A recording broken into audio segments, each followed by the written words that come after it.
We all know how to think, and with our minds we can rationalize anything, we can make anything happen. People work in their self-interest, but we all know that you don't work in your self-interest all the time.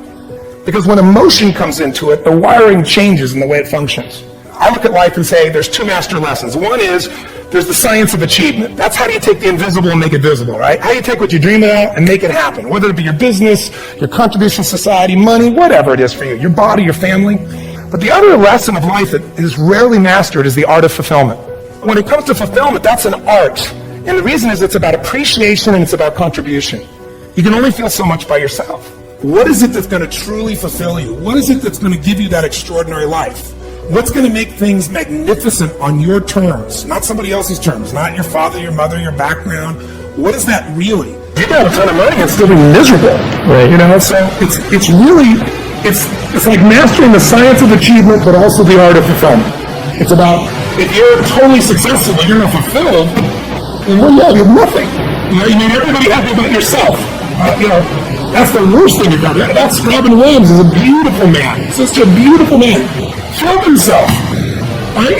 Achieved everything most people ever dream of. A beautiful family. He made the whole world laugh. Hundreds of million people love him. But he didn't figure out how to end the suffering. Money won't do that. Getting things is not going to make you happy. It doesn't matter what you get. Doesn't matter whether it be money or opportunity. All those things might excite you for the moment. Even a relationship, as magnificent it may be, might be exciting for a while. But if you don't keep growing, that relationship isn't going to stay exciting. So the secret to real happiness is progress. Progress equals happiness. And if we can make progress on a regular basis, we feel alive. Progress is an aliveness to it, doesn't it? You don't have to work at changing. Change is automatic. Your body's going to change whether you want it or not as the years go by. And no matter how hard you work, there's going to be some changes going on there. The economy is going to change no matter what you want it to do. The weather is going to change. Relationships are going to change. Everything in life is always changing. We don't have to work on change. Change is automatic, but progress is not. So if you want to make real progress, then you really got to look at your life in a different way. You got to say, I got to take control of this process and not just hope it's going to work out like people do who make a resolution. I believe in energy. I believe in inspiration because inspired in spirit. The opposite of that is kind of dead. I believe in being inspired, but I'm a strategist. If you're inspired and you run east looking for a sunset, I don't give a damn how enthusiastic you are, how positive you are. It's not going to happen. So I'm a strategist first, but I really do believe that people have got to look at their life and say, as much as I want great strategy, I need a great philosophy of my life that's going to make me fulfilled. If you're fulfilled, like you said, you mentioned earlier, if you were with your friends and you guys weren't succeeding, but you're having a damn good time with this camaraderie, it's still worthwhile. And you can find a way to succeed eventually. But what the hell is success? It's hitting an expectation. And I always tell people, man, trade your expectations for appreciation, and it's a whole new world instantly. If you can appreciate this moment, if you can't find ecstasy in this moment, in a conversation with a friend, and looking in your wife's eyes, being with your children, going on a run, if you can't find ecstasy now, I'm going to tell you, more money, more people, more love, more business, more anything is not going to give you more ecstasy. Right. If you can't do it here now, you're not going to do it there when you got more. So why not do it now and have a rich life right now? I tell people, money, that's one thing. Like having financial abundance, there's skills. That's a science. But wealth, it's a decision. It's like you could be wealthy right now. I live in Fiji a good portion of the time. There are these villagers there. They're the richest people I know. They're happy. They laugh. They love. They don't give a damn about the economics. Other people say they're poor. When I first went there, I was trying to do things for them. They're like, what are you talking about? I'm so happy.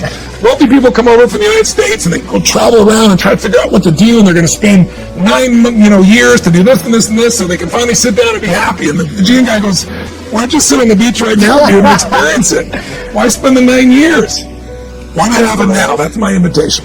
In the end, what we get will never make us happy. I don't care how many stars on your chart, how many Academy Awards, how much money you make. What makes us happy is progress. Progress equals happiness. If you're not growing, you're dying inside. If you find your passion, you're going to have this tremendous energy. It's sustainable energy. But momentum requires you always do the next thing to keep the momentum going. And the reason you get yourself in a passionate place is so that you change your life, and the only thing that changes your life is making a decision. So while you're in this passionate state, that's where you make decisions. When people talk about work-life balance, I was talking to Mary Calhoun Erdos, who's Morgan Stanley, she manages $2.6 trillion with a T dollars. Probably the most influential woman in the financial world, brilliant woman. And I asked her, because I was interviewing 50 of the smartest financial people on the face of the earth. I said, I know you're a very deeply caring mom and wife, and how do you balance all that? And she said, Tony, she goes, I read this in one of your books. She goes, there is no such thing as work-life balance. There's only work-life integration. And I really believe that in my soul. So in my companies, my wife and I, we live our mission together. We're 24/7, 365 together, and we love it because we're driven by the same things. One of my sons is a partner in several of my financial businesses. One of my other sons is in the coaching business. My daughter's an actress and, totally different business, but she cares for people the same way. So there's a common denominator within our family. We're all so mission-driven that we don't have to separate the two. When your family's involved in your mission, you're not pulled apart. You're pulled together in the same direction. I think the hard part is so many families have totally different lives, and they come together when they're exhausted and try to have a relationship together, and I think that's really hard for people today. I always encourage people to say, listen, in your partnership in life, you want to find somebody who's your best friend, because intimacy and passion is easy to turn on, but friendship is not. And if you have a friend who shares your values and your mission, and if you're privileged enough to do things together as a business owner, I find that to be the greatest possibility of that work-life integration. When does a man or woman die? When their dreams die. When do we die? When we stop developing ourselves, expanding our minds, challenging ourselves, raising the bar on ourselves. The best thinking that I had at that point in my life, it produced this life that I have. I need some help. I'm where Einstein was. He said, the thinking that has brought me this far has created some problems that this thinking can't solve. I applaud you for investing in yourself, for coming here, flying thousands of miles, investing money in yourself. I can tell you, based upon my own experience, you have something special. You have greatness within you. What you're doing is different. You represent only 2% of the planet. One great American said, I choose not to be a common man. It's my right to be uncommon if I can. I seek opportunity, not security. I do not wish to be a kept citizen, humbled and dulled by having the state look after me. I want to take the calculated risk, to dream and to build, to fail and to succeed. I refuse to live from hand to mouth. I prefer the challenges of life to the guaranteed existence, the thrill of fulfillment to the still calm of utopia. I will never cower before the master, nor bend to any threat. It's my heritage to stand erect, proud and unafraid, to face the world boldly and say, this I have done. That's what it means to be a part of peak potentials. Your unquenching desire, an uncommon desire to manifest your greatness. Have a mind that is open to everything and attached to nothing. One of the central principles of my life is that no one knows enough to be a pessimist about anything. And that each and every one of us, when we close our mind to what is possible for us or what is possible for humanity, closes off the genius that resides and lives in each and every one of us. Having an open mind doesn't necessarily mean finding fault with all of the things that you've been taught by others. It means opening yourself up to the potentiality and the possibility that anything and everything is possible. So having a mind that is open to everything and attached to nothing really means finding within ourselves the ability to get rid of a trait that I find so common in the contemporary world. Do you know that most people that I meet spend their lives looking for occasions to be offended? They actually are out there hoping that they can find some reason to be offended. And there's no shortage of reasons. They're out there everywhere. The way this person dressed, what this person said, they turn on their TV, they hear the news, they're offended by this, someone used language that they didn't like, someone doesn't share the same customs that you, and people all day long. In fact, if you keep track tomorrow, you will find probably 100 reasons that you can go around being offended. But a mind that is open to everything and attached to nothing is a mind that says, I'm never looking for anything to be offended by. And that whatever anybody else out there has to say, my response to that is, that's an interesting point of view. I've never considered that before. Welcome all experiences. You never know which one is going to turn everything on.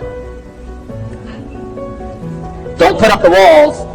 The same wall that keeps out disappointment keeps out happiness. Take down the walls. Go for the experience. Let it teach you. You need to bet on your strengths and don't give a about what you suck at. Way too many people in this room are gonna spend the next 30, 40 years of their lives trying to check the boxes of the things that they're not as good at, and that you're gonna waste a load of time and lose. I highly recommend auditing yourself, or if you have no empathy or EQ or self-awareness, then find somebody in your family or friendship that does and let them tell you who you are. And once you believe that, either for yourself or someone else told you, go directly all chips all into that, because that is the only possible way, in my opinion, watching from the outside. That is, let me rephrase, that is a very highly likely way of over-indexing. Because the truth is, if you want to be an anomaly, you've got to act like one. You know, like, that's it. That's what I got. So thanks for having me. There's another kind of instinct that you need to be on the lookout for, and this one is a liar. This one is a saboteur. Well, this one is a backbiter. And like the devil himself, he's a shapeshifter. He's gonna disguise himself and make you think he's got your best interest in mind. But he doesn't. This is the instinct that says, you've had enough. This is the instinct that says, you've given it your best shot. You can stand down. You can back off. You can take a knee. This is the instinct that says, you can rest now. Do not listen to that instinct. Do not listen. That instinct is a liar and wants to bring you down. That's the instinct that's a defense mechanism. It wants to give you an out, a place to run to, a little place of sympathy, an amnesty, a little place of amnesty where everything is forgiven, where all these failures can gather together in comfort and drown their sorrows in lies and in deception. And they tell each other, and they'll tell you, you did the best you could. No, they'll say the deck was stacked against you.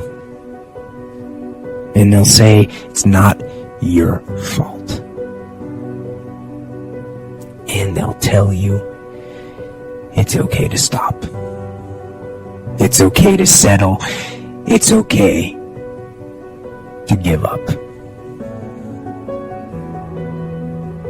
And that is the instinct you need to fight. You need to push back, to smash into the ground.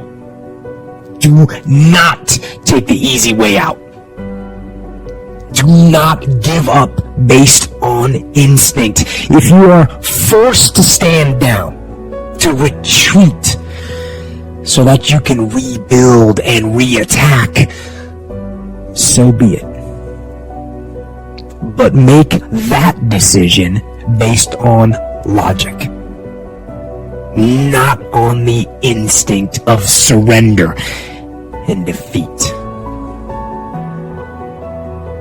And you need to train that instinct. Your instinct. Train it to say, get up. Go. Fight on.